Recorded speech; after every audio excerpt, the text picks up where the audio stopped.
I get a lot of questions about how to get into conservation and how to get a career in conservation.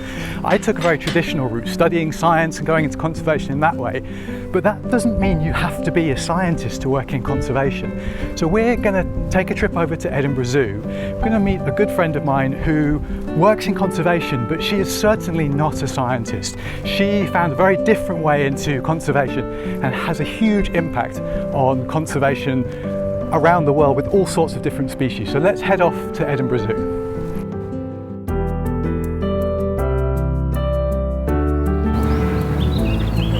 Hey Becky. Hello, morning, how are you? Very well, nice to see you. Nice to see you. Welcome to the zoo. Thanks for having me.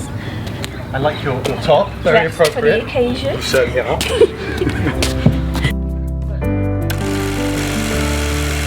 At the zoo, I am the head of discovery and learning, and the department and myself, we look after everything to do with learning. So every way that both the formal learning happens, so from school groups, community groups, right from nursery through to tertiary, and then we also look after the visitors on their daily kind of exploration, the way that they explore what they find out when they go around the zoo, how they walk around it, and everything that they can learn on their journeys. One of the things I absolutely love about this role is that my day-to-day is never the same. Yesterday, for example, I was in a new habitat that we're doing up for a brand new animal, and we were looking at wrapping the walls and how we can make it really exciting and immersive for the visitor as they come in. And then the next part of it, I was looking through strategy. Today I'm up here talking to you. So my day-to-day is literally always different, and I absolutely love that.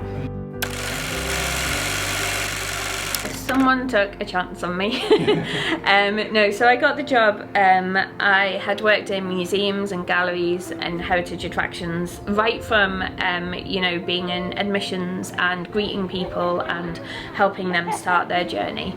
And it was slowly kind of the realization that actually it was that bit where connecting the visitor to the messaging and to the reason that they were there that really interested me. So I kind of slowly started moving into that. So yeah, fine art degree.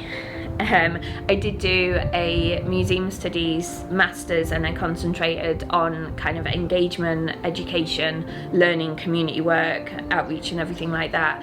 And I just always thought that that was in heritage, and then it was one of those things, I saw this job come up and I was so excited and assumed that they would never hire a weirdo history, museum, heritage-y person that knew more about a medieval carved monkey than a real monkey. And a few people, yourself included, pushed me to actually apply for it, and I applied at the very last minute, and yeah, I have not looked back. I don't think I honestly knew that conservation was even a thing when I was growing up. I'm really sorry. Hence the need for your job. Hence the need for my job, yeah, exactly. I honestly don't think I did. I did art, and I loved working with people. I've always worked with people in everything that I've done, and I was always just really excited about the way that people perceive things and those messages that people get. And for me myself, like, I know when I go somewhere, I want to be engaged, I want to know more, I want to explore, I want to find out. However, now that I'm doing it within conservation and wildlife and everything, I literally can't imagine doing anything else. Excellent. That's So good. it took me a long way to get there, but I got there. So I would honestly say, in terms of advice, one of the messages that we like to give when we talk about careers here is we've got like a whole works department.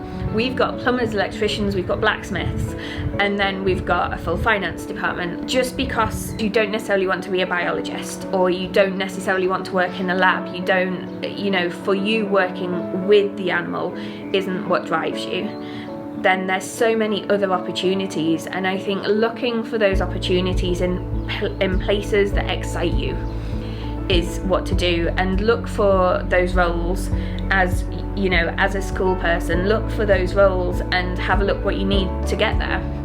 And some of it really is just experience. I didn't get this because of my fine art degree. I got this because of the experience that I built up along the way, and I think that's really important. So find a place that you're passionate about, and then work out what you want to do, whatever it is. So I absolutely love having kids back in the building and seeing them excited about the animals and passionate about things, making bandanas and creating posters that help, you know, protect wildlife. Seeing them being engaged with our messaging and what we do is so exciting. And then the other bit has to be, because we all love science, obviously, but we've worked really hard over the past 3 years or so to make sure our interpretation is actually really engaging and interactive and hopefully just catches people. And it's been really exciting when you're walking around and you actually see people reading things. It makes me really happy to know that they've read a thing and that they're looking at stuff, and that it's not just like a passive experience, that it really is that kind of interactive, engaging, and they're picking something up from it is lovely, and they're not just walking past. Fantastic. Thank you very much, Becky. That was really inspiring and interesting. I'm sure you've got a busy day ahead of you, but it was great to chat to you. I've got a really exciting day, and thank you so much for coming along. Thank you. See you later. Bye. So I hope that chat with Becky gave you a bit of inspiration about the sort of things you can do in conservation that don't involve science. Becky does a huge amount here at Edinburgh Zoo to inspire people using her skills in art and communication and design, and you can really use your skills for conservation in any way you like. Please do subscribe to this. We'll be joining other people to see what they do in conservation, all sorts of different roles and titles and skill sets to give you a bit of inspiration if you want to go into conservation and just show you how you can do that. Until next time, thank you very much.